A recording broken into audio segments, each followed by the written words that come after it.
بسم اللہ الرحمن الرحیم وصلی اللہ علی نبی الأمی۔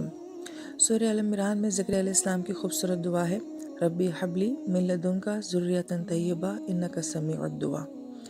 کہ اے اللہ مجھے اپنی طرف سے خاص جو ہے پاکیزہ اولاد نصیب فرما، بے شک کہ آپ دعاؤں کو سننے والے ہیں۔ اس دعائے مبارکہ کا ایک بیک گراؤنڈ ہے، اور بیک گراؤنڈ اس طرح سے ہے کہ مریم علیہ السلام کی کفالت کا ذمہ زکریا علیہ السلام کے ذمہ تھا۔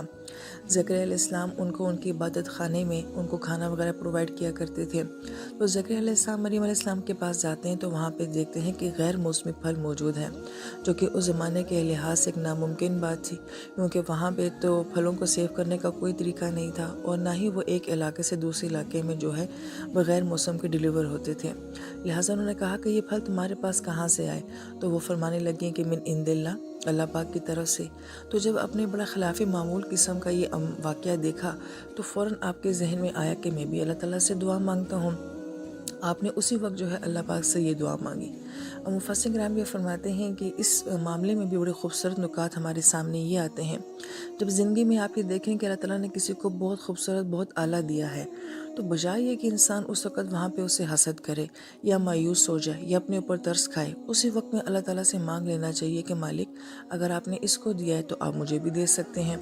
لہذا زکریا علیہ السلام نے وہیں پہ جو ہے یہ دعا مانگی کہ اللہ پاک اگر آپ مریم علیہ السلام کو دے سکتے ہیں تو آپ مجھے بھی دے سکتے ہیں۔ لہذا جب ان کے پاس بے موسم پھل آ سکتا ہے تو میں بوڑھا ہو چکا ہوں، میری بیوی بھی بوڑھی ہو چکی ہے اور وہ بانجھ بھی ہے، ہم بھی آؤٹ آف سیزن ہو چکے ہیں، آپ ہمیں بھی اولاد کا پھل دے سکتے ہیں۔ لہٰذا یہ خوبصورت دعا ہمیں زندگی کا بڑا اہم نقطہ سمجھا جاتی ہے کہ ہم کسی کے پاس کوئی نعمت دیکھیں تو ہم بھی اللہ سے مانگیں، مگر ساتھ ساتھ بڑی اہم بات یہ بھی ہے کہ آپ نے ایک فزیکل نعمت جو ہے وہ مریم علیہ السلام کے پاس دیکھی تھی، یعنی کہ پھل، لیکن زکریا علیہ السلام نے جو اللہ پاک سے دعا مانگی وہ ایک ایسی نعمت تھی جو کہ فزیکل فائدہ بھی دیتی ہے اور روحانی فائدہ بھی دیتی ہے۔ اولاد جو ہوتی ہے وہ آپ کی زندگی کا سہارا بھی بنتی ہے، مگر یہ آپ کی آخرت کے لیے بھی ایک ذخیرہ بن جاتی ہے۔ اچھی اولاد نہ صرف آپ کو دنیا میں نفع دیتی ہے بلکہ آپ کے مرنے کے بعد بھی آپ کو نفع دیتی ہے، یہاں تک کہ حشر کے میدان میں بھی اچھی اولاد جو ہے وہ آپ کو نفع دے گی۔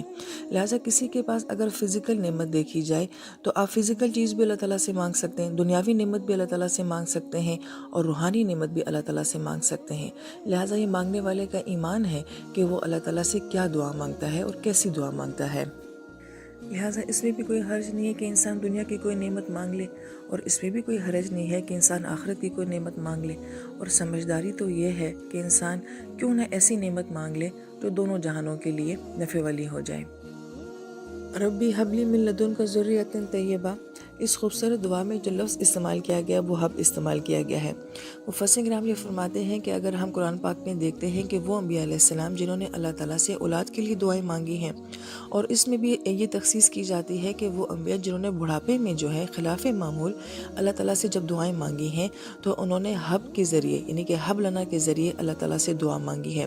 لہٰذا اس طرح سے یہ بڑی خصوصیت کا حامل ہے کہ اولاد کے لیے اور اللہ تعالیٰ سے کوئی خاص نعمت لینے کے لیے یہ لفظ حب جو ہے یہ استعمال کیا جاتا ہے۔ عربی زبان میں جو وہبہ کا لفظ ہے یہ ہبہ ہے، اور ہبہ ہماری زبان میں تحفے کو کہا جاتا ہے، اور تحفہ ایک ایسی چیز ہوتی ہے کہ جو کہ غیر متوقع چیز ہوتی ہے، اور یہ حیران کن طور پہ آپ کو خوش کر دینے والی چیز ہوتی ہے۔ اگر آپ کسی سے کوئی چیز مانگ کر لیتے ہیں پھر تو وہ تو اجرت بن جاتی ہے، وہ پہلے سے ہی پتہ ہوتا ہے کہ سامنے والے نے آپ کو کیا دینا ہے۔ تحفہ ایسی چیز ہوتی ہے کہ جو کہ ان ایکسپیکٹڈ ہوتی ہے، اور جب آپ اس کو دیکھتے ہیں تو بہت خوش ہوتے ہیں۔ غیر متوقع چیز کو جو ہے وہ تحفہ کہا جاتا ہے۔ لہٰذا ہم وہ دعائیں جو کہ اللہ سے مانگتے ہیں اولاد کے لیے، تو اگر ہم وہاں پہ حب لنا کا لفظ استعمال کرتے ہیں، جیسے کہ مشہور دعا ہے کہ ربنا حب لنا من ازواجنا وذریاتنا، وہاں پہ بھی اولاد کے لیے جو ہے وہ حب کا لفظ استعمال کیا گیا ہے، شوہر کے لیے بھی حب کا لفظ استعمال کیا گیا ہے۔ گویا کہ کنسیپٹ کتنا خوبصورت ہے کہ مالک اللہ مجھے آپ سے ایسی اولاد چاہیے جو مجھے حیران کر دے، جو مجھے تحفے کے طور پہ ملے، جس کی ظاہری شخصیت، جس کی قابلیت، جس کی صلاحیتیں، جس کے اعمال اتنے اچھے ہوں کہ میں اس کو دیکھ کے حیران ہو جاؤں، خوش ہو جاؤں۔ لہٰذا اس دعا کی خوبصورتی یہی ہے کہ ہم نے صرف اللہ تعالیٰ سے اولاد نہیں مانگی اس دعا میں، بلکہ اولاد کو بطور تحفہ جو ہے ہم نے اللہ تعالیٰ سے مانگا ہے کہ اللہ تعالیٰ ہمیں ایسی اولادیں نصیب کرے کہ جن کی خدمت، محبت، چاہت، ادب اور جن کے کمالات انسان دنیا میں بھی دیکھ کے یہ کہے کہ اللہ تعالیٰ آپ نے مجھے اولاد نہیں دی ہے بلکہ آپ نے مجھے تحفہ دیا ہے۔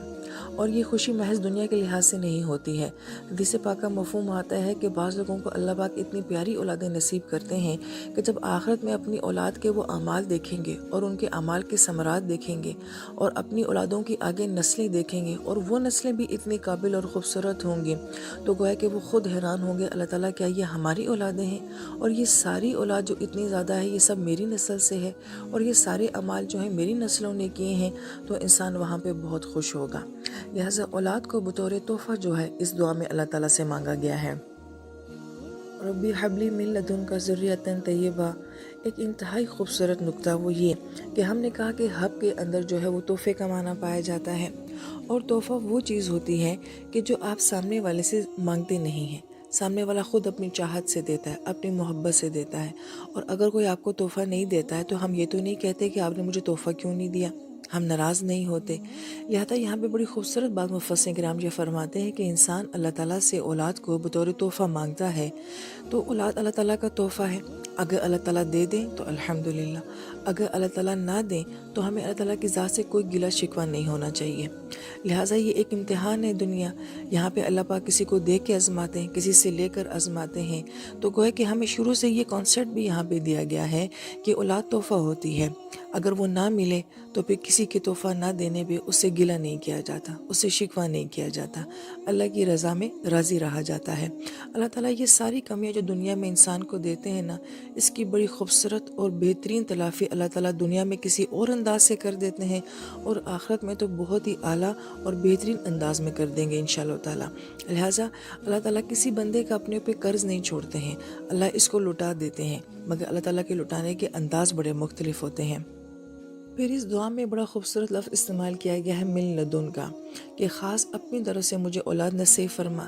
عربی زبان میں کسی چیز کے آپ کے پاس ہونے کے لیے دو الفاظ استعمال ہوتے ہیں، ایک عندہ اور ایک لدن، مگر ان دونوں میں فرق کیا ہوتا ہے کہ ایک چیز آپ کی ملکیت ہوتی ہے لیکن ضروری نہیں کہ وہ ہر وقت آپ کے پاس موجود ہوتی ہے۔ مثلا میرا گھر ہے مگر وہ کہیں جگہ پہ واقع ہے، میری گاڑی ہے وہ گھر کے گیراج میں کھڑی ہے، ضروری نہیں کہ اس وقت وہ میرے پاس ہو، میری جویلری ہے لیکن ضروری نہیں کہ اس وقت میرے بیگ میں موجود ہو۔ لہٰذا اس طرح کی سچویشن کے لیے لفظ عندہ استعمال کیا جاتا ہے کہ میرے پاس یہ چیز ہے لیکن اس وقت موجود نہیں ہے۔ لیکن لدن لفظ کب استعمال کیا جاتا ہے کہ وہ چیز جو بہت خاص ہو، بہت اسپیشل ہو اور وہ ہر وقت آپ کے پاس ہوتی ہو، تو اس کے لیے لدن کا لفظ جو ہے وہ استعمال کیا جاتا ہے۔ مثلا کوئی ایک ایسی رنگ ہوتی ہے جو ہر وقت ہم نے پہنی ہوتی ہے، وہ بہت اسپیشل ہوتی ہے، یا کوئی تصویر ہوتی ہے اپنے ماں باپ کی، اپنے بچے کی، جو ہم نے اپنے والیٹ میں لگائی ہوتی ہے، جو ہر وقت ہمارے پاس ہوتی ہے۔ لہٰذا وہ چیز جو آپ کے بہت کلوز، بہت قریب ہو، اس کے لیے لدن کا لفظ استعمال کیا جاتا ہے۔ اور اس دعا میں زکریا علیہ السلام اللہ پاک سے فرماتے ہیں کہ اللہ تعالیٰ مجھے اپنی طرف سے خاص اولاد جو بہت آپ کے قریب ہو، بہت نزدیک ہو، ایسی اولاد مجھے نصیب فرمائے۔ تو آپ کی اس دعا کے نتیجے میں اللہ تعالیٰ آپ کو بشارت دیتے ہیں کہ یحییٰ علیہ السلام ہم نے آپ کو دے دیے ہیں، اور یہ وہ خاص بچے ہیں کہ جن کا نام آسمانوں پہ رکھا گیا ہے۔ اللہ تعالیٰ نے یحییٰ علیہ السلام کا نام خود رکھا ہے، اور زکریا علیہ السلام کو جس اناؤنس کیا ہے کہ آپ کو جو بیٹا ہم دیں گے اس کا نام یحییٰ ہم نے رکھ دیا ہے۔ کتنا اسپیشل بچہ ہے کہ جس کا نام اللہ پاک نے خود رکھا ہے۔ لہٰذا میں لدن کا کہہ کے ہم اللہ تعالیٰ سے ایسی اولاد کا سوال کرتے ہیں کہ اللہ تعالیٰ وہ اولاد صرف مجھے ہی پیاری نہ ہو بلکہ وہ آپ کو بھی بہت پیاری ہو، وہ اولاد صرف میرے لیے ہی خاص نہ ہو بلکہ اس کا آپ کے ہاں بھی بہت خاص مقام ہو۔